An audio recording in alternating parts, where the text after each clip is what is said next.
Assalamualaikum warahmatullahi wabarakatuh. Kami dari kelompok 7 ingin mempresentasikan chapter 9 dalam teori akuntansi mengenai revenue atau pendapatan. Next.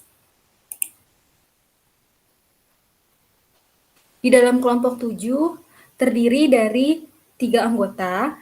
Yang pertama yaitu Regina Vania Esterlita dengan NIM 2019 1211 016. Yang kedua yaitu Maria Angelica dengan NIM 2019 1211 046.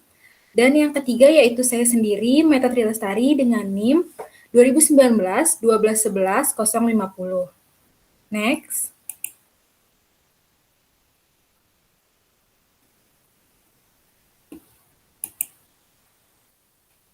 Di dalam chapter 9 ini, kita akan membahas dibagi menjadi 9 bahasan. Yang pertama yaitu definisi pendapatan, kedua konsep pendapatan, yang ketiga karakteristik pendapatan, yang keempat yaitu pandangan perilaku pendapatan, yang kelima adanya pengakuan pendapatan, yang keenam pengukuran pendapatan, yang ketujuh tantangan bagi penyusun standar, dan yang kedelapan isu-isu bagi auditor, serta yang terakhir yaitu ke-9 adalah kesimpulan dalam bab 9 ini.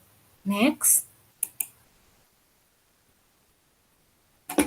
Latar belakang dari bab 9 ini yaitu akuntansi memang sangat dibutuhkan oleh setiap perusahaan.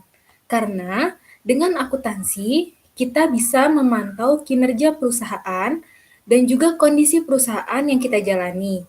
Apakah memperoleh laba atau malah menderita kerugian. Dengan akuntansi, kita pun dapat memperoleh informasi yang nantinya berguna untuk para pemakainya, baik dari pihak internal maupun pihak eksternal. Dengan adanya informasi ini, kita juga bisa membayar pajak kepada pemerintah demi kesejahteraan sosial. Semua informasi di atas terkait halnya dengan serba banyaknya pendapat yang kita peroleh dari berbagai kegiatan di dalam perusahaan, karena pendapatan adalah suatu yang sangat penting di dalam setiap perusahaan. Next. Tanpa adanya pendapatan, maka mustahil akan didapat penghasilan atau earnings. Pengertian dari pendapatan itu sendiri adalah penghasilan yang timbul dari aktivitas perusahaan yang biasanya dikenal atau disebut penjualan atau penghasilan jasa atau bunga, dividen, royalti maupun sewa. Menurut PSAK nomor 23, paragraf 6 adalah sebagai berikut, yaitu pendapat adalah arus masuk bruto dari manfaat ekonomi yang timbul dari aktivitas normal perusahaan selama suatu periode bila arus masuk itu mengakibatkan kenaikan ekuitas yang tidak berasal dari kontribusi penanaman modal. Next. Pembahasan yang pertama yaitu mengenai definisi pendapatan. Next. Pendapatan adalah peningkatan manfaat ekonomi selama periode akuntansi dalam bentuk arus masuk ataupun peningkatan aset atau penurunan kewajiban yang mengakibatkan adanya kenaikan ekuitas selain yang berkaitan dengan kontribusi dari peserta ekuitas. Next. Pendapatan merupakan elemen kunci di dalam laporan keuangan dan cukup penting untuk penyusunan serta pengguna laporan keuangan. Laporan pendapatan juga mencerminkan operasi masa lalu perusahaan dan digunakan untuk memprediksi kinerja masa depan perusahaan. Meskipun menentukan pendapatan adalah bagian penting dari pengukuran kinerja, pengukuran tersebut tidak selalu mudah karena terdapat banyak model bisnis yang berbeda.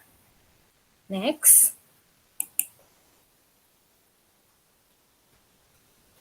Pendapatan juga memiliki definisi yaitu hubungan antara kegiatan moneter yang menaikkan nilai perusahaan yang berasal dari kegiatan produksi dan juga penjualan output yang dihasilkan oleh perusahaan.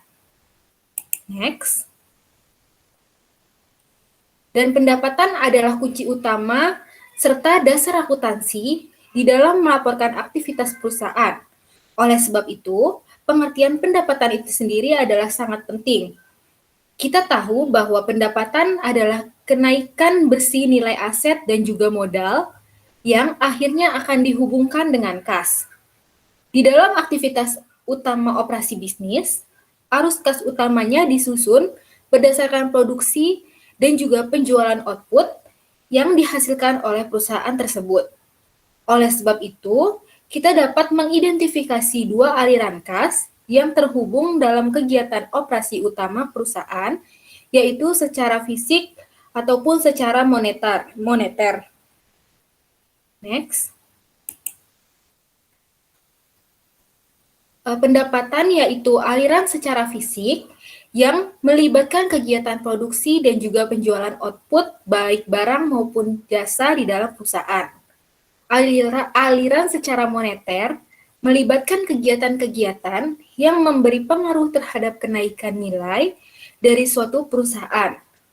Dalam pembahasan tentang pendapatan, menurut Paton dan Littleton, mengacu pada kedua aliran fisik dan juga moneter.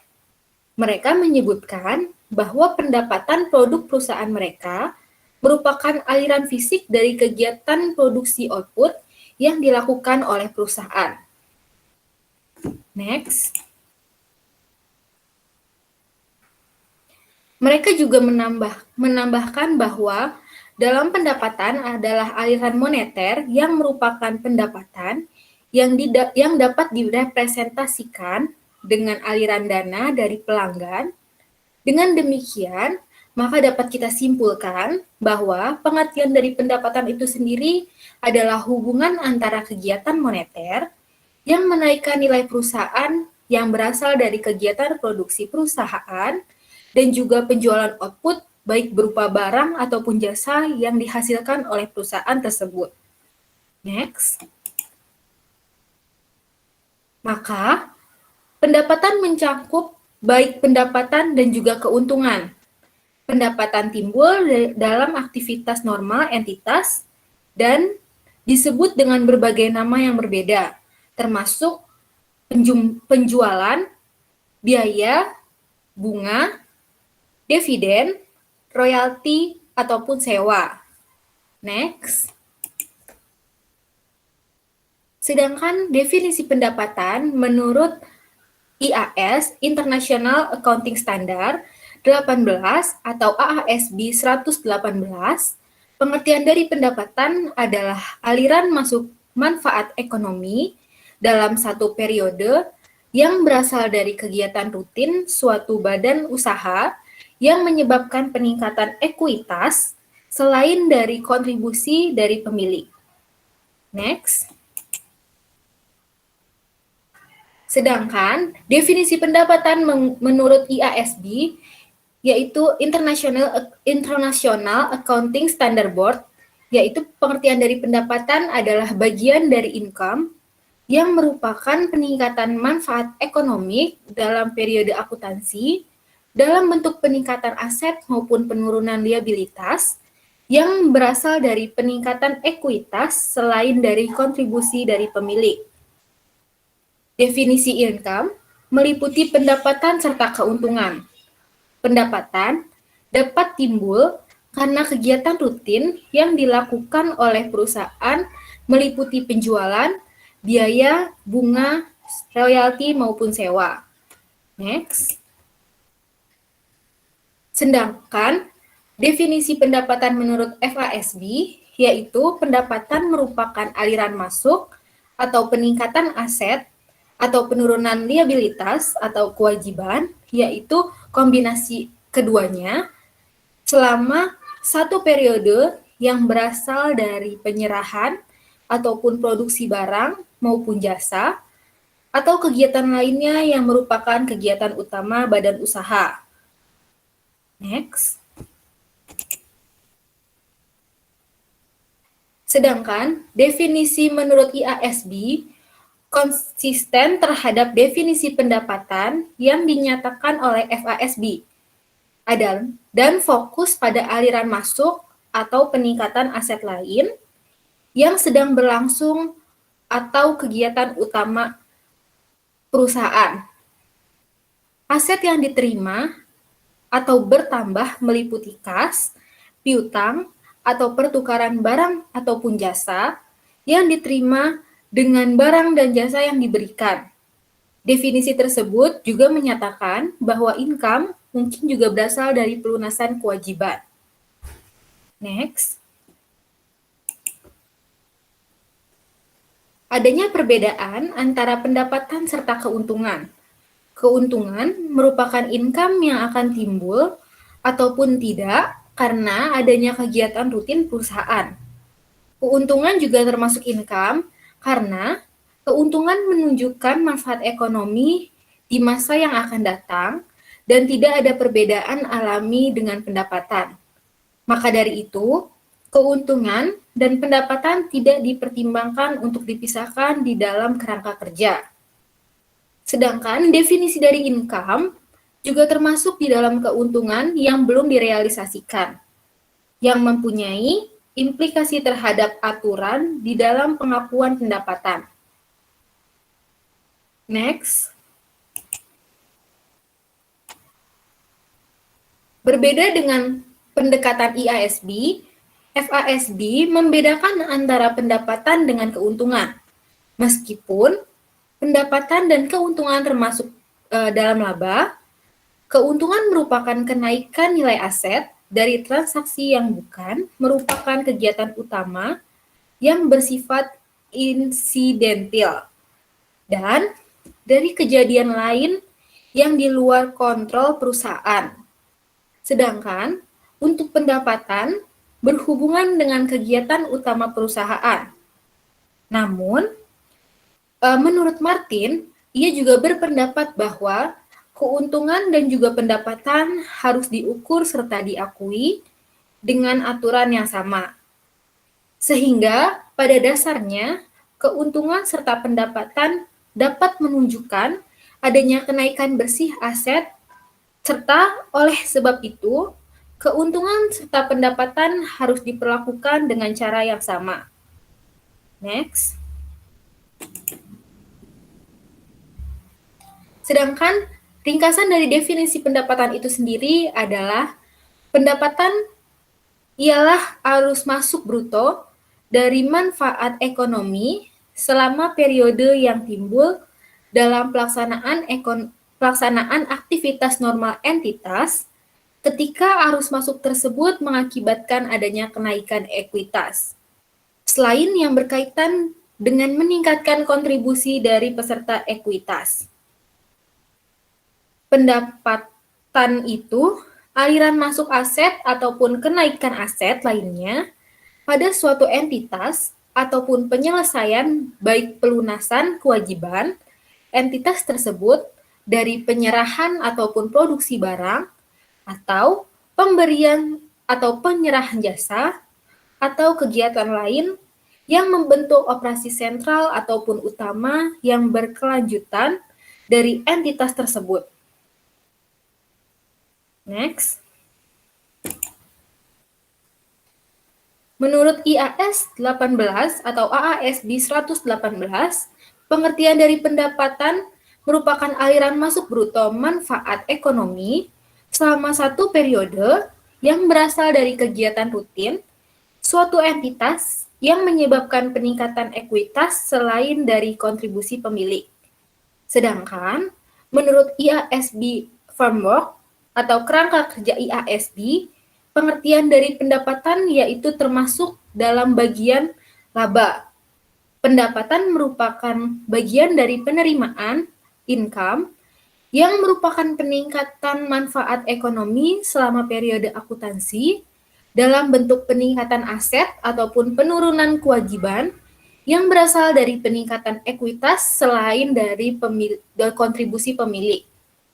Sedangkan menurut FASB sendiri merupakan aliran masuk ataupun peningkatan aset, bisa juga penurunan kewajiban atau kombinasi keduanya dalam suatu periode yang berasal dari penyerahan atau produksi barang ataupun jasa, atau aktivitas lainnya yang merupakan kegiatan utama di dalam entitas tersebut. Next. Pembahasan yang kedua yaitu konsep dari pendapatan itu sendiri. Next. Konsep dari pendapatan dibagi menjadi beberapa bagian. Yang pertama adalah pembentukan pendapatan. Pengertian dari pembentukan pendapatan ialah suatu konsep yang berkaitan dengan masalah, kapan, serta bagaimana sesungguhnya pendapatan itu muncul ataupun menjadi ada.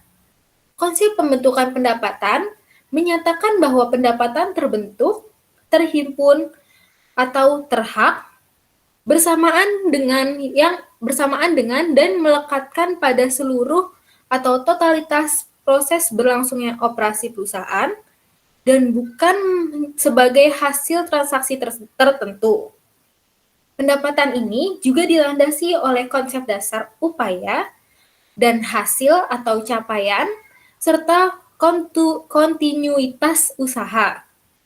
Biaya dapat direpresentasikan, upaya dan juga pendapatan merepresentasikan capaian. Next.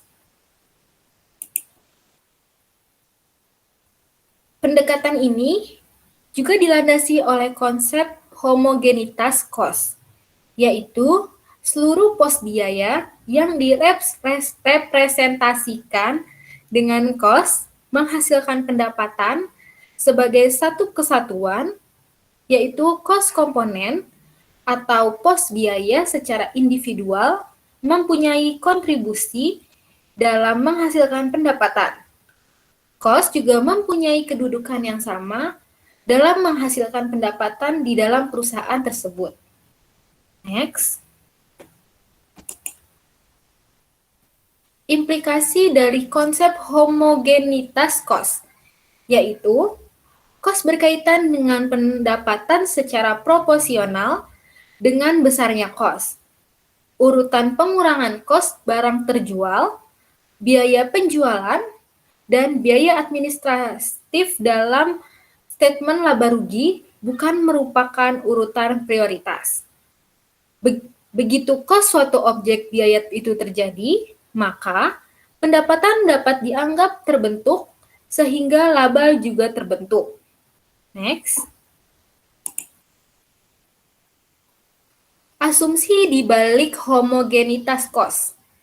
Dianutnya konsep dasar upaya dan capaian atau hasil, upaya terjadi dahulu, baru pendapatan itu datang. Setiap usaha secara umum mendatangkan atau menjanjikan adanya laba sehingga orang itu mau melakukan usaha.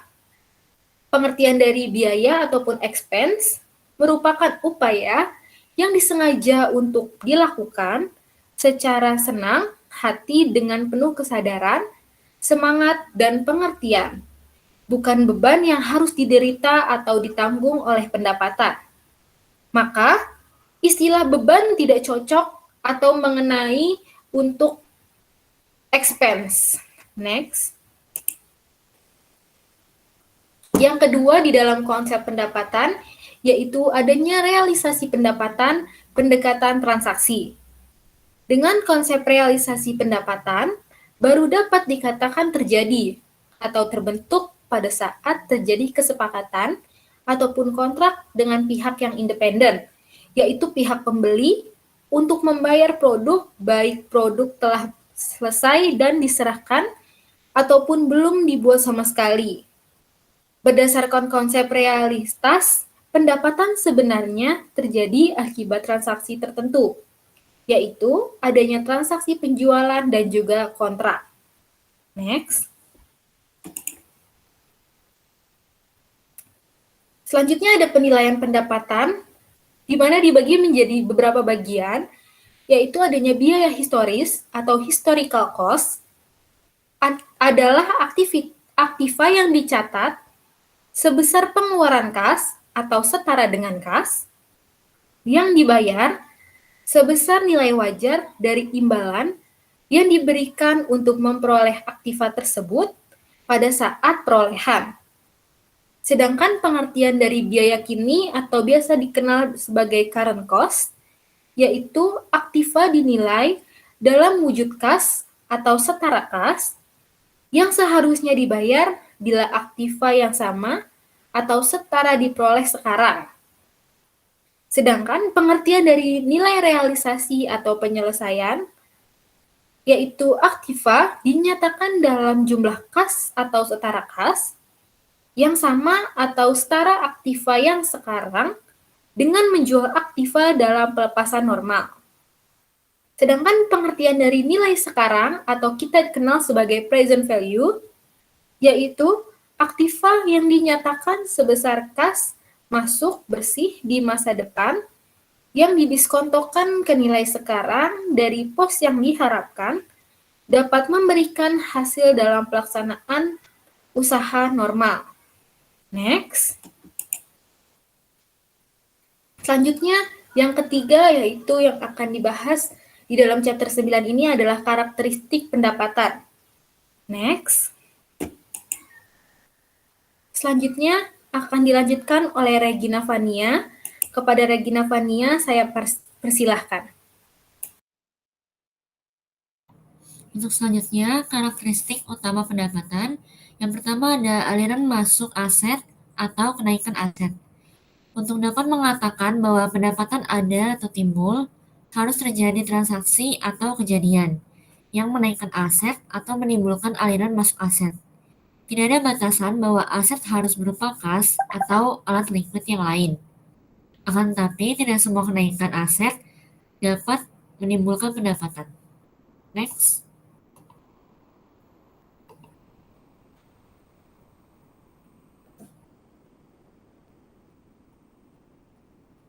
Next.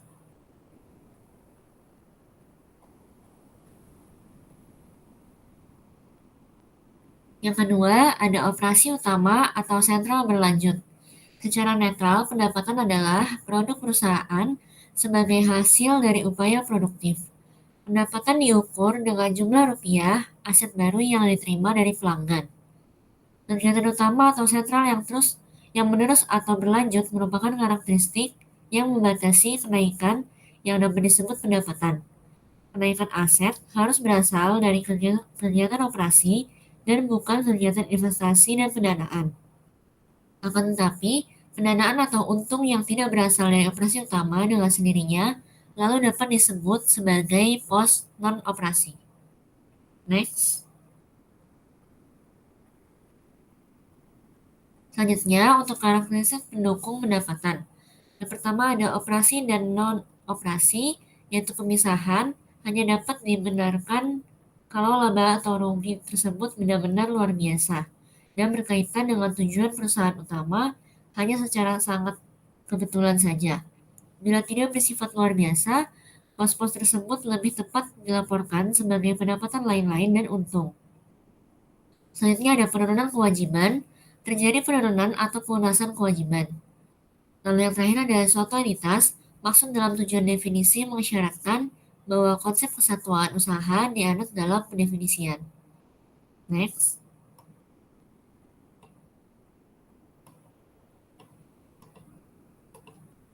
Selanjutnya ada produk perusahaan.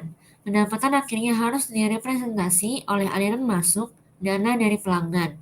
Hal tersebut dimaksudkan untuk menunjukkan bagaimana pendapatan diukur dan bukan menunjukkan bagaimana atau syarat pendapatan terjadi.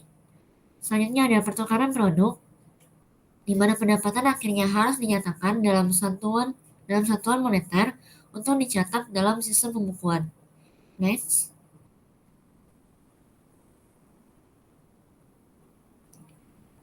Selanjutnya ada berbagai bentuk dan nama. Pendapatan adalah konsep yang bersifat generik dan mencakup semua pos dengan berbagai bentuk dan nama apapun. Selanjutnya yang terakhir ada kenaikan ekuitas. Next. Untuk pendapatan vs untung, ada IAI atau IASC tidak secara formal membedakan pendapatan dan untung. Yang kedua ada IAI atau IASC tidak secara formal membedakan pendapatan dan untung. Next.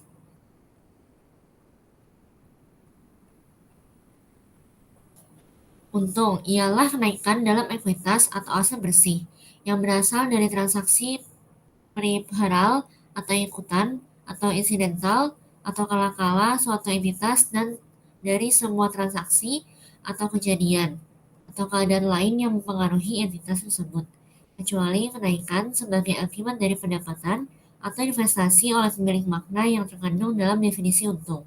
Yang pertama, ada kenaikan ekuitas bersih. Yang kedua ada peripheral atau incidental. Yang ketiga ada selain yang dicakupi pendapatan. Dan yang keempat ada selain investasi oleh pemilik atau transaksi yang berkaitan dengan pemilik. Next. Selanjutnya, FASB perlu membedakan pendapatan dan untung karena sumber untung berbeda dengan operasi utama. Untuk karakteristik sumber untung adalah yang pertama ada peripheral atau incidental, yang kedua ada transfer non-timbal balik, yang ketiga ada penahanan aset, yang keempat ada faktor lingkungan. Pembedaan lebih diarahkan untuk tujuan penyajian daripada untuk membedakan makna pendapatan dan untung. Next. Yang keempat, kita akan membahas pandangan perilaku pendapatan. Next. Menurut Patton dan Littleton, pendapatan menunjukkan pencapaian bruto atau kinerja bruto perusahaan, sementara beban atau expense mewakili usaha perusahaan. Penyandingan pendapatan dan beban menghasilkan profit yang merupakan pencapaian neto perusahaan atau perilaku pendapatan. Ini adalah pandangan perilaku pendapatan, beban, dan keuntungan. Next. Selanjutnya, pandangan perilaku pendapatan menurut Benford. Profit akan naik hanya atas aktivitas yang merupakan operasi bisnis entitas, tidak termasuk yang merupakan hasil dari penerapan metode akuntansi. Operasi bisnis yang umum dari entitas meliputi ada 6. Yang pertama ada perolehan sumber daya uang. Selanjutnya yang kedua ada perolehan jasa. Yang ketiga ada penggunaan jasa. Yang keempat ada penggabungan ulang jasa-jasa yang telah diperoleh. Yang kelima ada penyerahan jasa. Dan yang terakhir ada distribusi sumber daya uang. Next. Untuk proses pemerolehan pendapatan, yang pertama ada purchase of service, yang kedua ada production, yang ketiga ada storage of product, yang keempat ada sell on credit, yang kelima ada collection of cash, dan yang keempat ada warranty. Next.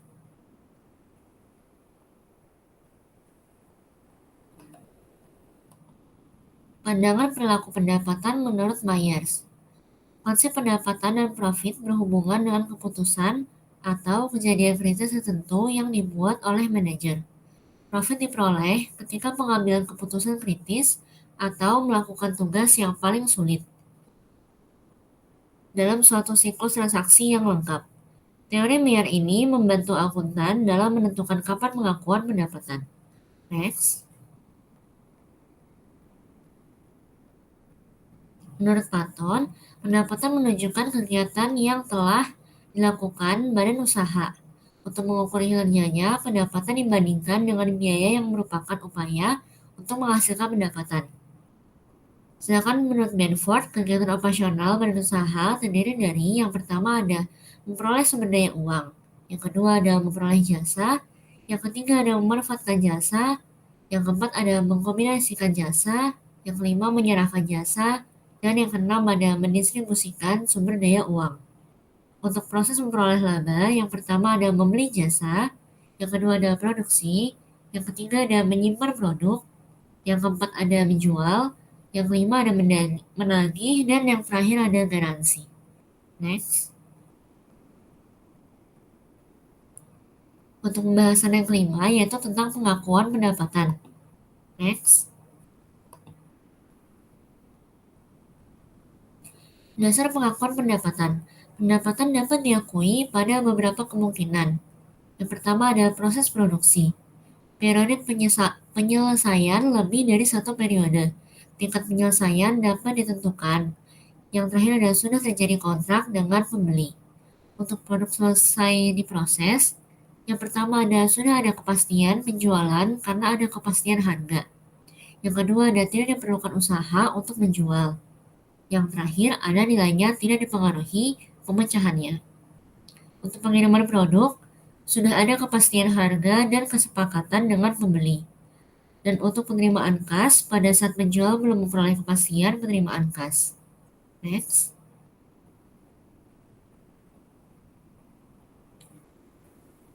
Pada perspektif sejarah, selama abad ke-19, pendapatan atau keuntungan untuk bisnis ditentukan berdasarkan peningkatan kekayaan bersih. Peningkatan kekayaan bersih dalam pandangan pendapatan secara bertahap digantikan oleh gagasan bahwa penghasilan harus direalisasi. Perubahan ini timbul karena penggunaan aktiva tidak lancar khusus oleh perusahaan menjadi signifikan pada periode antara Perang Dunia I dan 1930-an. Next.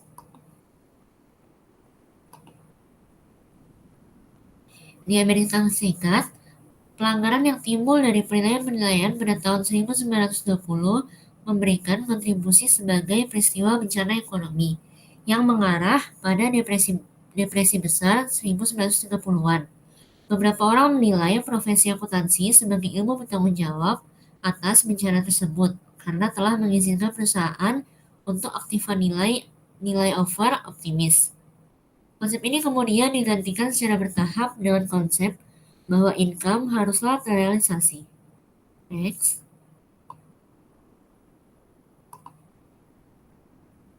Untuk kriteria pengakuan pendapatan, yang pertama, telah terrealisasi atau cukup pasti terrealisasi. Telah terrealisasi bagaimana produk atau barang atau jasa, barang dagangan atau aset lain telah terjual atau ditukarkan dengan kas atau klaim atas kas. Cukup pasti terrealisasi bila mana aset berkaitan yang berterima atau ditahan mudah dikonversi menjadi kas atau klaim atas kas yang cukup pasti jumlahnya.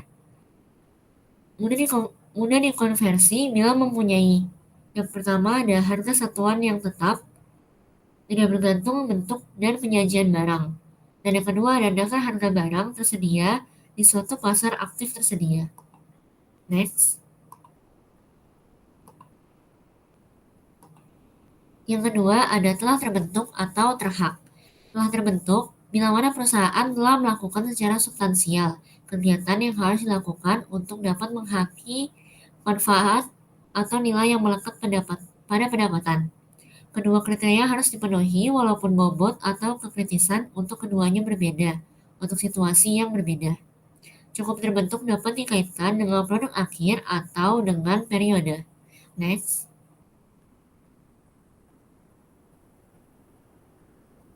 Menurut Kombes dan Martin, pengakuan pendapatan dapat terjadi pada satu bagian atau poin dalam siklus operasi entitas atau proses penerimaan seperti pada gambar berikut. Yang pertama ada devising an idea, yang kedua ada making forecast, yang ketiga ada receipt of orders before commencing production, yang keempat ada commencing production, yang kelima ada progress through production, yang keenam ada completion of production, yang ketujuh ada receipt of orders after completing production, yang kedelapan ada delivery of goods to customer, dan yang terakhir ada receipt of cash. Next.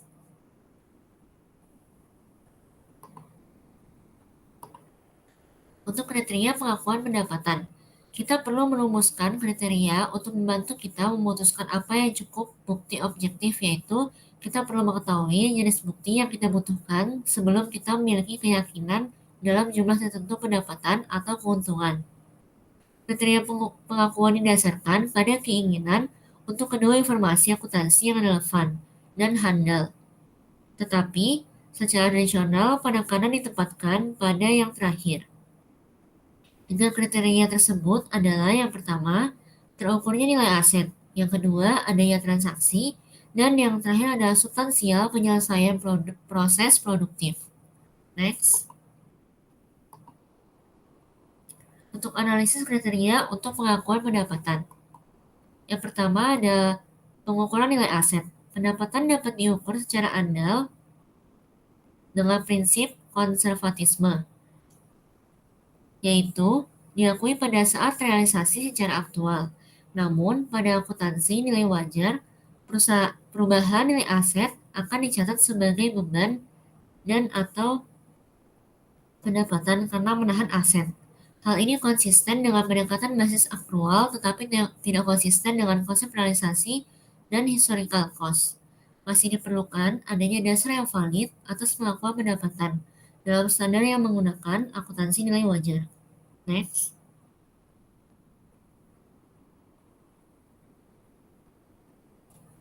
Selanjutnya, untuk analisis kriteria untuk pengakuan pendapatan. Dalam pengukuran nilai aset, yang pertama ada menurut FASB, pendapatan dan gain tidak akan diakui jika belum terrealisasi atau dapat terrealisasi. Menurut teori of monograph nomor 3, terrealisasi artinya bahwa aset yang diterima adalah kas atau klaim atas kas, sedangkan dapat terrealisasi atau realizable adalah bahwa aset yang diterima siap dikonversi menjadi sejumlah kas atau klaim atas kas. Menurut Patton dan Littleton, berdasarkan pandangan mayoritas, pendapatan terrealisasi ketika dibuktikan dengan kas atau cash receipt atau piutang atau aset lancar lainnya. Next. Selanjutnya, perbedaan realisasi atau realization dan pengakuan atau recognition. Untuk pengakuan, untuk dapat dianggap valid dan ada, memerlukan arus masuk aset atau perubahan nilai aset yang dapat diukur secara kuantitatif. Untuk realization, untuk mengubah menjadi kas atau uang, memerlukan arus masuk aset lancar. Next.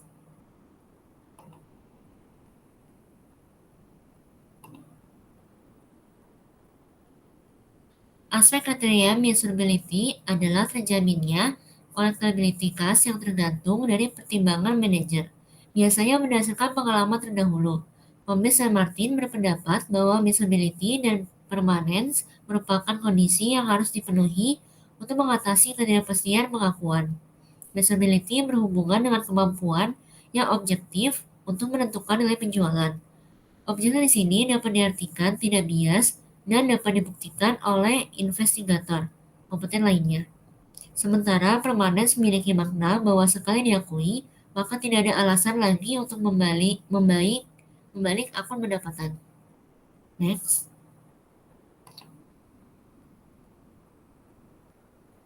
Untuk analisis kriteria untuk pengakuan pendapatan yang kedua, ada keberadaan suatu transaksi. Ketika sebuah pihak eksternal dalam transaksi jangka panjang menyatakan kesediaan untuk membayar harga yang diberikan untuk produk perusahaan, transaksi ini tentu merupakan bukti objektif dari peningkatan nilai perusahaan. Pihak luar memberikan bukti yang menguatkan nilai output. Next. Yang ketiga, ada proses penyelesaian pendapatan secara substansial. Pendapatan tidak dihasilkan atau diperoleh sampai perusahaan telah melakukan sebagian besar kegiatan yang memperoleh pendapatan. Pendapatan tidak dianggap telah diperoleh sampai perusahaan telah melakukan sesuatu. Sebagai contoh, penandatanganan kontrak di kebanyakan kasus tidak menciptakan pendapatan karena tidak ada kinerja yang dilakukan oleh penjual. Next. Selanjutnya ada ringkasan kriteria pengakuan pendapatan. Dapat diukur secara reliable dan verifiable. Conservatism akan diakui pada saat realisasi atau realisasi. Realisasi adalah paton dalam bentuk kas atau piutang atau aset liquid lainnya. Sedangkan Godfrey, penerimaan kas atau klaim secara legal untuk memperoleh kas. Adanya transaksi, adanya pihak luar untuk membayar produk atau jasa yang dihasilkan badan usaha. Proses penyelesaian pendapatan secara substansial apabila sebagian kegiatan yang harus dilakukan sudah dijalankan. Next.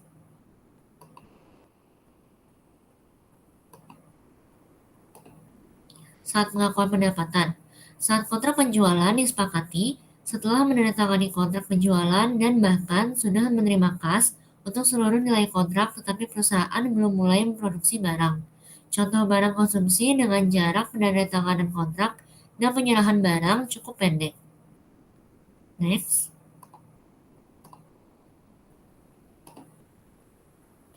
Selama proses produksi secara bertahap, pengakuan pendapatan dapat dilakukan secara bertahap atau per periode akuntansi.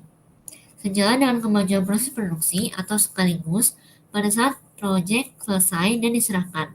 Akresi yaitu pertambahan nilai akibat pertumbuhan fisik atau proses alamiah lainnya. Apresiasi yaitu selisih penilai pasar wajar dan aset perusahaan dengan kos atau nilai buku aset terdepresiasi. Next.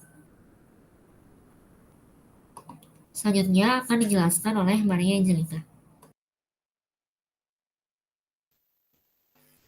Baik, saya akan menjelaskan mengenai saat pengakuan pendapatan, di mana pencatatan jumlah rupiah ini saat produksi selesai, pendapatannya sudah terrealisasi dan pada saat produk selesai, pendapatan secara substansial sudah terbentuk. Lalu yang kedua saat penjualan, dan yang terakhir itu saat kas telah terkumpul, di mana pengakuan berdasarkan asas kas.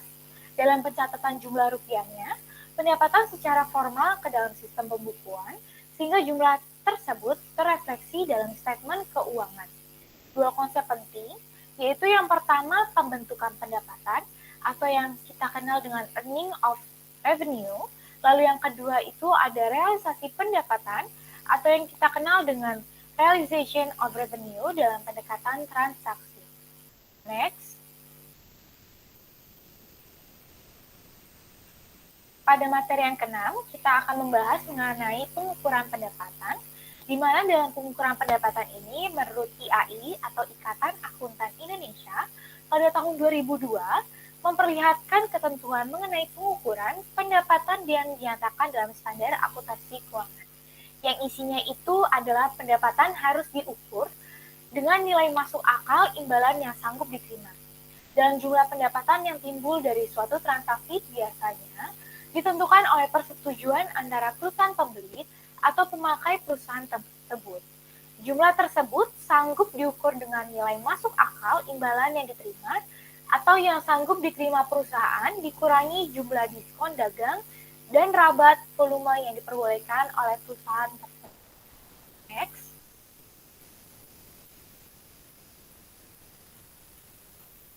Lalu kita akan membahas mengenai kriteria pengakuan pendapatan berdasarkan IASB Framework Part 83. Yang pertama itu adanya kemungkinan manfaat ekonomi di masa depan akan mengalir ke atau dari entitas tersebut.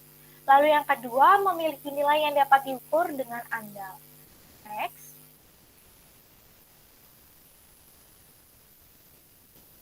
Lalu kriteria pengakuan dan pengukuran pendapatan menurut IAS 18 atau AASB 118 revenue. Yang pertama itu ada penjualan barang, di mana penjualan itu memiliki arti sebagai ketika produk telah diserahkan ke pembeli atau jasa telah diberikan. Hal ini lebih mengacu pada substansi ekonomi transaksi daripada aspek legal. Meskipun barang telah diserahkan ke pembeli, jika risiko signifikan kepemilikan barang masih ditahan penjual, maka hal ini tidak termasuk penjualan dan pendapatan tidak diakui. Ini menurut IAS 18 atau AASB 118 par 16. Next. Selanjutnya dalam penjualan barang, di mana pendapatan dari penjualan barang harus diakui ketika kondisi tersebut terpenuhi dalam par 14. Yang pertama itu entitas telah mengalihkan atau mentransfer risiko dan manfaat signifikan atas kepemilikan barang kepada pembeli. Yang kedua, entitas tidak menahan baik terus terlibat dalam kegiatan manajerial seperti pada tingkat kepemilikan yang biasa dan pengendalian yang efektif atas barang yang dijual tersebut. Lalu yang ketiga itu jumlah pendapatan dapat diukur secara andal. Lalu yang keempat ada kemungkinan manfaat ekonomi terkait transaksi akan mengalir ke entitas. Dan yang terakhir biaya yang timbul terkait transaksi dapat diukur secara andal. Next. Dalam penjualan barang juga terdapat pengecualian, di mana pengecualian itu ketika pendapatan dapat diakui selama masa produksi, yaitu berdasarkan metode percentage of completion menurut IAS 18 atau AASB 118. Hal ini dianggap memenuhi kriteria pengakuan pendapatan, yaitu dapat diukur secara andal dan adanya transaksi atau yang disebut dengan kontrak. Lalu penentuan percentage of completion ini dapat dilakukan dengan cara yang pertama itu ketika proporsi biaya kontrak dibebankan pada pekerjaan yang dilakukan selama periode tertentu dibandingkan dengan total estimasi biaya kontrak. Yang kedua ketika survei pada pekerjaan yang dilakukan. Lalu yang ketiga dan yang terakhir yaitu penyelesaian fisik secara proporsional dibandingkan dengan kontrak pekerjaan. Next. Lalu yang pengecualian kedua itu ketika pendapatan diakui akhir masa produksi, yaitu ketika peristiwa penting adalah pada saat produksinya dan penjualan setelahnya hanyalah sesuatu yang rutin sehingga dianggap akan selalu terjadi. Next.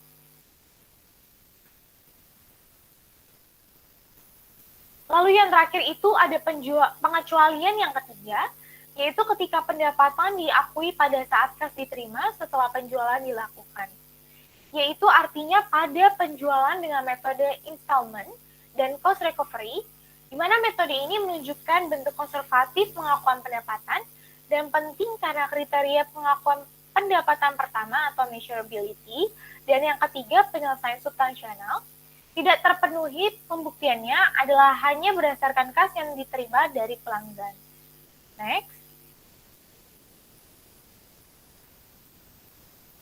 Lalu materi yang kedua itu ada pemberian jasa menurut IAS 18 atau AASB 118 par 20.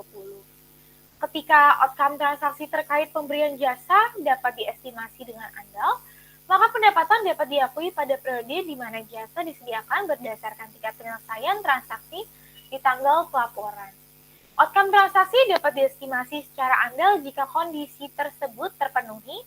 Yang pertama itu ketika jumlah pendapatan dapat diukur secara andal. Lalu yang kedua adanya kemungkinan manfaat ekonomi terkait transaksi dan mengalir ke entitas. Yang ketiga itu ada tingkat penyelesaian transaksi pada tanggal pelaporan dapat diukur secara andal. Dan yang keempat itu ada biaya yang timbul terkait dan untuk menyelesaikan transaksi dapat diukur secara andal. Next. Pada materi yang ketiga itu kita bahas mengenai bunga, royalti, dan dividen. Di mana ketiga ini dapat diakui pada saat diterima sehingga memenuhi ketiga kriteria pengakuan pendapatan. Namun, untuk beberapa item dapat terjadi adanya pendapatan yang ditangguhkan. Sebagai contohnya adalah pendapatan bunga di akhir periode akuntansi. Next.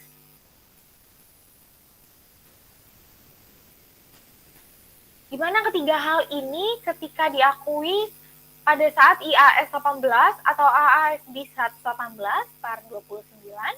Yang pertama itu ada kemungkinan manfaat ekonomi terkait transaksi akan mengalir ke entitas. Lalu yang kedua, jumlah pendapatan dapat diukur secara andal. Dan yang ketiga itu ada dapat pengakuan pada part yang ke-30. Pertama, ketika bunga itu ada effective interest method. Yang kedua, untuk royalti ada bias akrual sesuai dengan isu perjanjian terkait. Yang ketiga itu ada dividen. Ketiga, hak pemegang saham untuk memperoleh pembayaran yang dibuat. Next. Lalu pada materi yang ketujuh, kita akan membahas mengenai tantangan bagi penyusun standar. Tantangan ini ada 3 bagian. Yang pertama ada pengakuan dan pengukuran pendapatan. Lalu yang kedua ada pengukuran fair value. Dan yang terakhir ada penyajian laporan keuangan. Next.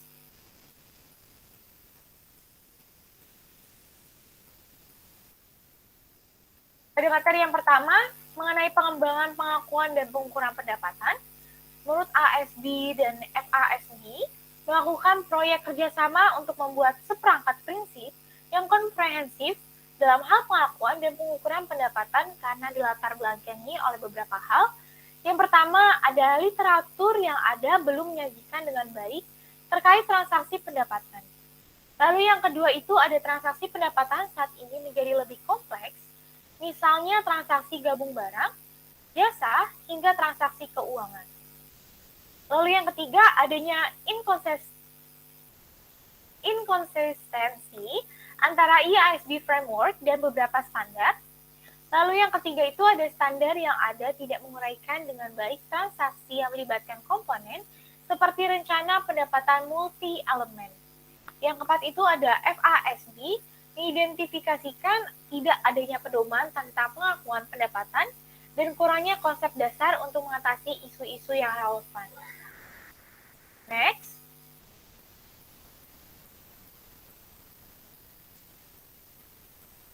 Menurut FASB dan IASB mengusulkan prinsip dasar pengakuan dan pengukuran pendapatan. Seperti yang pertama itu ketika entitas pelaporan harus mengakui pendapatan pada periode akuntansi di mana mereka timbul dan mengukurnya dengan nilai wajar. Pada tanggal mereka timbul jika keterjadian dan pengukurannya dapat ditentukan secara andal. Lalu yang kedua itu entitas pelaporan harus mengukur pendapatan yang timbul dari kenaikan aset atau penurunan kewajiban atau kombinasi keduanya pada nilai wajar atas kenaikan atau penurunan tersebut. Next. Jadi poin-poin penting prinsip tersebut yang pertama itu pendapatan diakui ketika timbul, ditekankan pada aspek waktu bukan realisasinya pendapatan. Yang kedua itu pendapatan timbul dari kenaikan aset atau penurunan kewajiban. Yang ketiga, pengakuan dan pengukuran pendapatan menggambarkan nilai wajar. Dan yang terakhir, pengukuran harus dapat diandalkan. Next. Di mana pengembangan pengakuan dan pengukuran pendapatan, IASB sementara menyetujui bahwa dua kriteria tersebut harus dipenuhi dalam pengakuan pendapatan. Yang pertama itu ada kriteria elemen, terjadinya kenaikan aset atau penurunan liabilitas yang meningkatkan ekuitas tanpa melibatkan investasi pemilik. Yang kedua itu ada kriteria pengukuran atau aset maupun liabilitas diukur dengan sifat-sifat atau atribut yang relevan. Dan yang kedua itu kenaikan aset atau penurunan liabilitas dapat diukur dengan realitas yang cukup. Jadi pengembangan pengakuan pendapatan dan pengukuran IASB dan FASB telah melakukan proyek bersama dalam kaitannya dengan pengakuan pendapatan dan pengukuran karena transaksi pendapatan tidak dilayani dengan baik oleh literatur keluar bimbingan. Next. Yang kedua, kita akan membahas mengenai pengukuran fair value, di mana definisi pendapatan yang diadopsi IASB adalah bahwa pendapatan dapat mencakup hasil dari perubahan nilai bersih aset. Beberapa standar IASB mengharuskan keuntungan dari kerugian yang kita kenal sebagai gain and loss yang timbul dari pengukuran kembali aset dimasukkan dalam operating income atau dalam comprehensive income meskipun telah terrealisasi atau belum terrealisasi. Sebagai akibatnya, penyusunan standar perlu memperhatikan bagaimana penyajian terbaik atas informasi ini dalam laporan keuangan. Sebagaimana dibahas sebelumnya, definisi pendapatan diadopsi oleh IASB berarti pendapatan yang dapat hasil dari perubahan nilai aktiva bersih. Next. Materi yang ketiga, kita membahas mengenai penyajian laporan keuangan. Menurut IASB dan FASB melakukan proyek kerja terkait laporan keuangan, termasuk pengakuan pendapatan dan bagaimana item-item pendapatan dilaporkan di laporan keuangan. Dari IAS yang pertama ini memperbolehkan tetapi tidak mengharuskan single comprehensive income statement. Jadi, IASB ini memiliki proyek bersama dengan FASB dalam kaitannya dengan penyajian laporan keuangan atau kelanjutan dari pekerjaan mereka pada laporan kinerja keuangan. Next. Di mana dalam penyajian laporan keuangan ini memiliki kesimpulan sementara. Yang pertama, kita dapat menyimpulkan bahwa laporan pendapatan tunggal mencangkup semua aspek. Lalu kesimpulan yang kedua itu realisasi bukan merupakan satu-satunya dasar pengakuan. Yang ketiga, kesimpulan terakhir yaitu pengungkapan yang terpisah mengenai kinerja dan pengukuran. Next. Jadi ringkasan tantangan bagi penyusun standar itu dapat kita simpulkan. Yang pertama, pengakuan dan pengukuran pendapatan. Yang kedua, ada pengukuran fair value. Lalu yang ketiga ada penyajian laporan keuangan yang terbagi menjadi 3. Yang pertama, an all-inclusive single income statement. Yang kedua itu ada realisasi bukan merupakan satu-satunya dasar pengakuan. Dan yang terakhir, disclosure yang terpisah mengenai kinerja dan pengukuran. Next.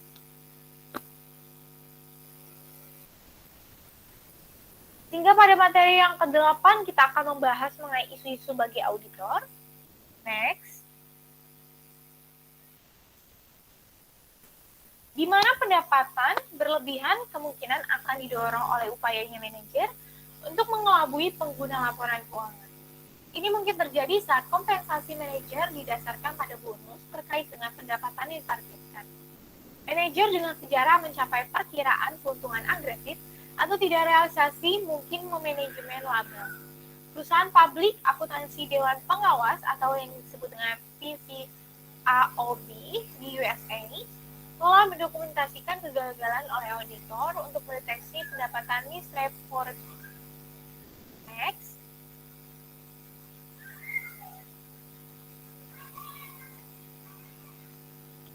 Jadi untuk isu-isu bagi auditor itu, auditor perlu sensitif terhadap risiko sekitarnya, di mana klien yang kemungkinan akan dievaluasi pada pertumbuhan pendapatan dan harus mengumpulkan bukti langsung untuk mendukung pendapatan mereka bahwa pendapatan tidak salah saji. Salah satu saji pendapatan dapat dikaitkan dengan over optimisme untuk estimasi contoh sedikit pun dari kemajuan kontrak konstruksi.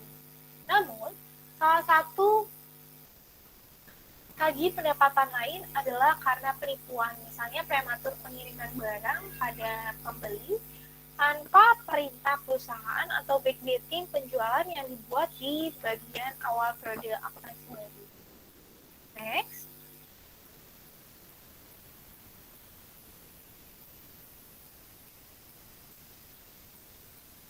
Jadi isu-isu auditor ini terbagi menjadi beberapa bagian. Yang pertama kita akan membahas mengenai risiko penyajian pendapatan yang terlalu besar. Hal ini terjadi ketika yang pertama ada transaksi atau kejadian yang mendasari pencatatan pendapatan belum terjadi atau tidak dikenakan terhadap entitas. Yang ketiga itu jumlah pendapatan tidak dicatat dengan tepat. Dan yang terakhir, pendapatan untuk periode tersebut terkait atas transaksi untuk periode akuntansi yang akan datang. Next.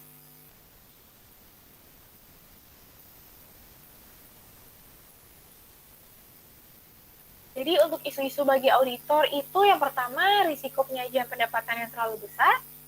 Overstatement menjadi masalah yang lebih besar daripada understatement dan perlu mendapat perhatian lebih dari auditor karena ada 3 bagian. Yang pertama itu lebih didorong oleh usaha manajer untuk mengelabui pengguna laporan keuangan dan adanya usaha untuk menutupi kondisi yang sebenarnya hingga overstatement ini sulit untuk terdeteksi.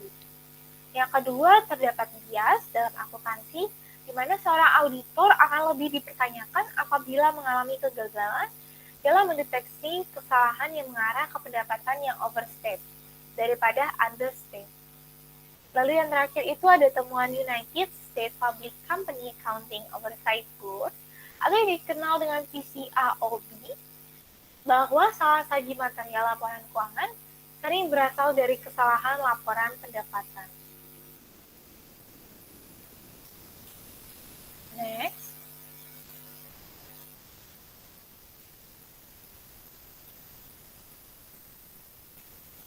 Baik, untuk isu-isu bagi auditor itu, yang pertama risiko penyajian pendapatan yang terlalu besar. Menurut seorang ahli, yaitu yang bernama Review Hart Cruzan Langsam, bahwa lebih dari setengah penipuan soal keuangan ini melibatkan overstatement pendapatan. Lalu yang kedua dapat menjadi masalah yang sulit untuk transaksi yang rumit dan atau ketidakpastian signifikan yang mempengaruhi penentuan penyelesaian transaksi secara substansial, sehingga bagi seorang auditor ini bertanggung jawab dalam menilai dasar keputusan manajer terkait eksistensi dan nilai pendapatan yang diakui pada periode berjalan. Di mana temuan PCAOB ini bahwa seringkali defisiensi kinerja perusahaan audit atau atas prosedur audit adalah terkait dengan akun pendapatan. Lalu yang kedua itu isu-isu bagi auditor ada risiko pengungkapan pendapatan yang tidak akur. Next.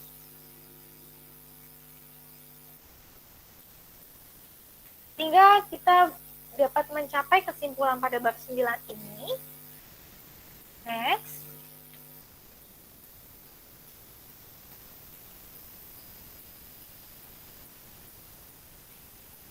Kesimpulannya adalah yang pertama, kita kenal dengan pendapatan yang memiliki arti bahwa pendapatan itu hasil dari penjualan faktor-faktor produksi yang dimilikinya kepada sektor produksi. Ada juga pendapatan adalah hasil berupa uang atau materi lainnya yang dapat dicapai daripada penggunaan faktor-faktor produksi. Next.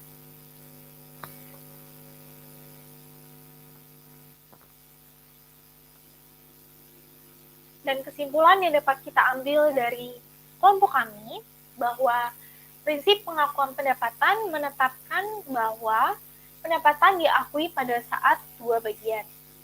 Pada bagian yang pertama itu direalisasikan bila barang-barang dan jasa dipertukarkan dengan kas atau klaim atas kas atau yang dikenal dengan sebagai piutang.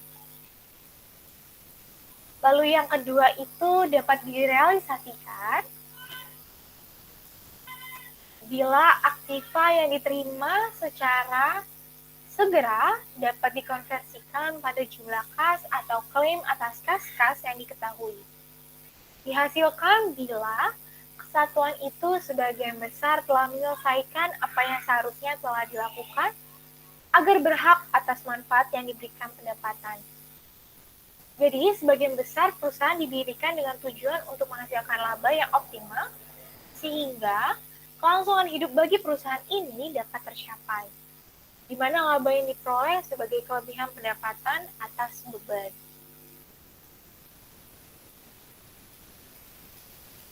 Next.